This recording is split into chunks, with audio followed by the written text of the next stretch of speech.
Corona के lockdown की वजह से घर पर ही बैठा हूँ और एक कहानी सुनाना चाहता हूँ।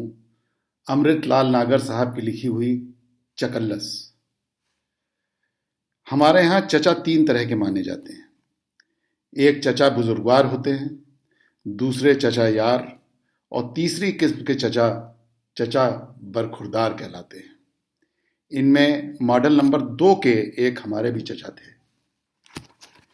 आज 30-35 बरस पहले तक के ज़माने में हमारे लखनऊ शहर में 3 की पूछ सबसे बड़ी होती थी। जोगिए पीले साई शाहों की, बांकों की और शायरों की।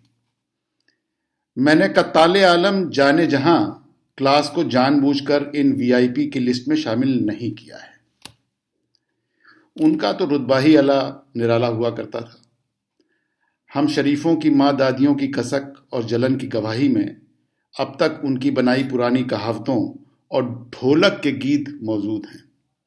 सर्द आहें भर भर के कहा करती थी, हाँ जी हम क्या और हमारी हस्ती ही क्या, घर की मुर्गी दाल बराबर, और वह चकमक दीदा खाए मलीदा। खुशी के मौकों पर गाए जाने वाले गीतों में नटनी घर जाना छोड़ो सनम, या बागन काहे को जाओ पिया, घर बैठे ही बाग लगाया दिखाऊं, एड़ी अनार सी मोर रही, बहियां दो चंपे सी डार नवाऊं, जैसे गीत कवित गाकर अपने लिए पिया बलमू की अदालत में इलेक्शन पिटीशन लड़ा करती थी। तवायफों की बात ही कुछ और थी। यानी कि यूं समझें कि राजनीतिक तौर पर नवाबी को गए और अंग्रेजी आए तब तक 74-75 बरस बीत चुके थे। मगर लखनऊ में उस वक्त भी बेसुआ वजीर थी और बटेर बादशाह। खैर, ये तो बात मैं एक बात यूं ही निकल आई, वरना इनके जिक्र नापाक का भला हम जैसे सफेद पोश शरीफों से क्या सरोकार। हम तो अपने चचा यार की बात कर रहे थे कि उनका जवाब नहीं था। वैसे वो हमारे कोई सगे चचा नहीं थे, कश्मीरी पंडित थे।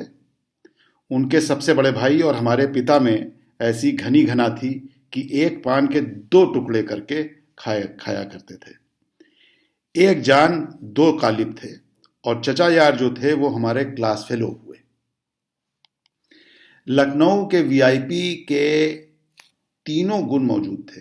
वे साई कलंदरी, बांकपन और शायरी के कॉकटेल थे। नंबरी चकल्लसी। शायर वो ऐसे थे कि जैसे मिस्त्री का काम जानने वाला साइकिल चोर होता है। औरों के कहे हुए अशारों की चूलें भिड़ाकर चचा यार अपनी शेर की खाट बनाते थे। उनका एक शेर अर्ज है, मुलाहिजा हो। चकल्लसों की कमी नहीं चचा, डैश अब बेहिसाब मिलते हैं।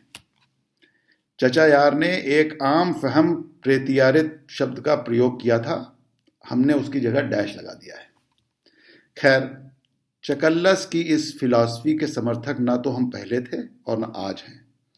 मगर चकल्लस की किस्मों को हमने चचा यार ने 5 प्रकार की माना था। नंबर 1, भांत भांत की चकल्लस। नंबर 2, बैठे बिठाई की चकल्लस। नंबर 3, मुफ्त की चकल्लस मोल लेना या बेकार की चकल्लस में पढ़ना। नंबर 4, खुदाई चकल्लस। और नंबर 5 की चकल्लस का नाम है वही डैश चकल्लस। हमारे चचा यार को बैठे बिठाए की चकल्लस सूझती थी, कहना चाहिए उन्हें उसकी चुल उठती थी। इस चकल्लस शब्द में जिन जिन अर्थों की गूंज उठती है उन सभी में माहिर थे। यानी झगड़ा फसाद कराने में पूरे नारद मुनि, किसी भी तरह की झंझटें मोल लेने में या किसी तरह की झंझट खड़ी करने में हरदम आ बैल मुझे मार वाली अदा में तैयार रहते थे।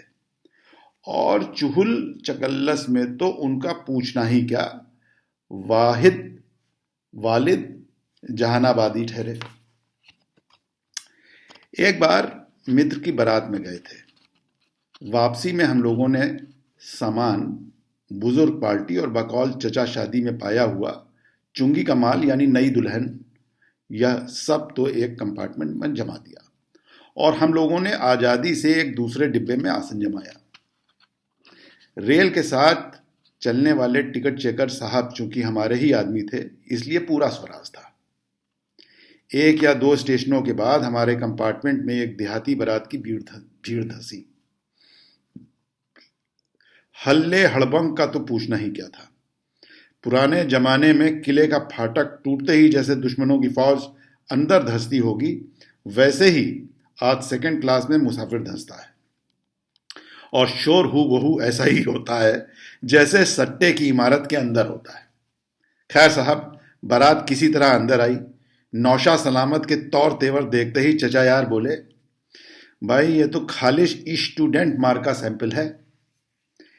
एस को यश और एम को यन यन कहता होगा। हम लोग ताश फेंट रहे थे। देहाती नौशे में जरा भी दिलचस्पी ना दिखलाई, लेकिन अब इसका किया जाए। खुद नौशे साहब की शामत ही उस दिन आई हुई थी। कोट पतलून टाई पहने, घड़ी फाउंटेन पेन और चश्मे से चमाचम लैस, शादी के पन्नी चढ़े मोर को बगल में टोप की तरह दबाए हुए वे अपने बरातियों के बैठने का इंतजाम कर रहे थे। किसी से कहते हैं इधर बैठो, किसी से उधर बैठो, किसी यात्री से कहते कि आपने टिकट लिया है मगर सीट तो रिजर्व नहीं कराई, आखिर हमने भी टिकट परचेज किया है। और यही सब करते हुए वह हम लोगों के पास भी जगह झटकने के लिए आ पहुंचे। फरमाया, ए मिस्टर, आप लोग जरा पीछे खिसकिए, पैसेंजर्स बैठेंगे। हमने उस ओर कान भी न दिए। खाली हमारे चचा यार ने रुमाल की नोक से अपनी नाक सुरसुराना शुरू कर दिया। नौशा जी ने दोबारा कहा, I am asking you mister. चचा यार ने सिर उठाकर नौशे हुजूर की तरफ देखा। छींक की आमद में उनके चेहरे की लकीरें उचक पिचक रही थी। चचा उठ के नौशे के सामने पहुंचे और उसके मुंह पर तड़ातड़ डबल दुनाली दाग दी। नौशा जी तिनक कर पीछे हटे, लेकिन उनके कुछ कहने से पहले ही चचा बोले, बरखुरदार, तुम्हें देखते ही छींकें आ गईं। शगुन अच्छा नहीं हुआ, लौट जाओ। नौशा साहब अपनी नाती गोतियों के सामने भला हार मानकर कि क्यों कर लौट सकते थे। अंग्रेजी में अपने यक प्रसन्न और पर यक्स प्रसन्न दिखलाने लगे।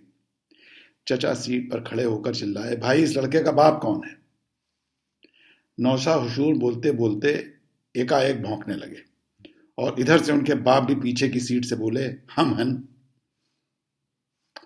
भाई तुम्हारा लड़का अंग्रेजी बड़ी गलत बोलता है, इसको 10 रुपए की चपरासी गिरी भी न मिल सकेगी, तुमने बेकार शादी कर दी।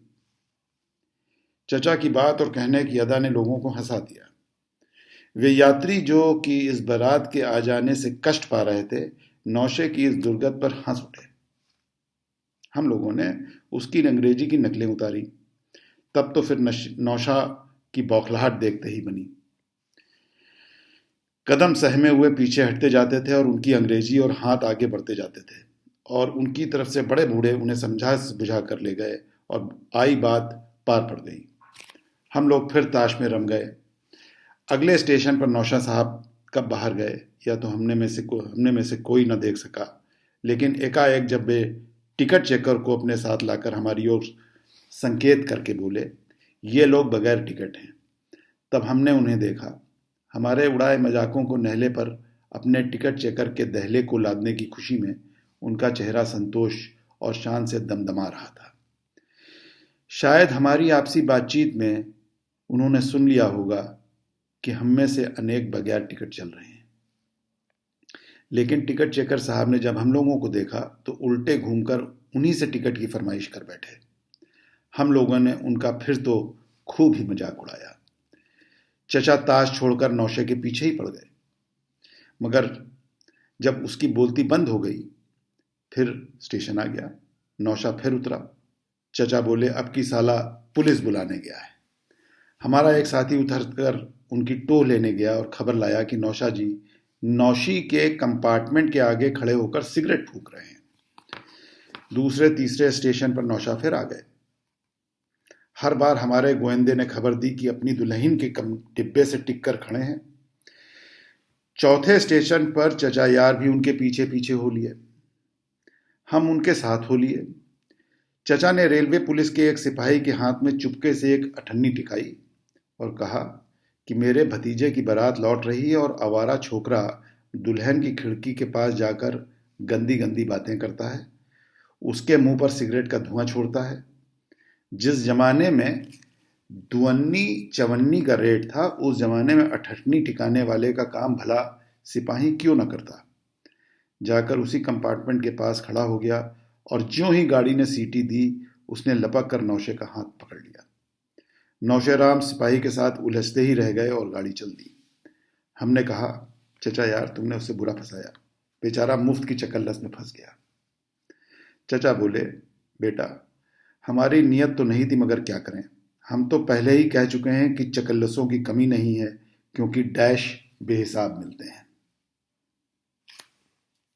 बहुत शुक्रिया।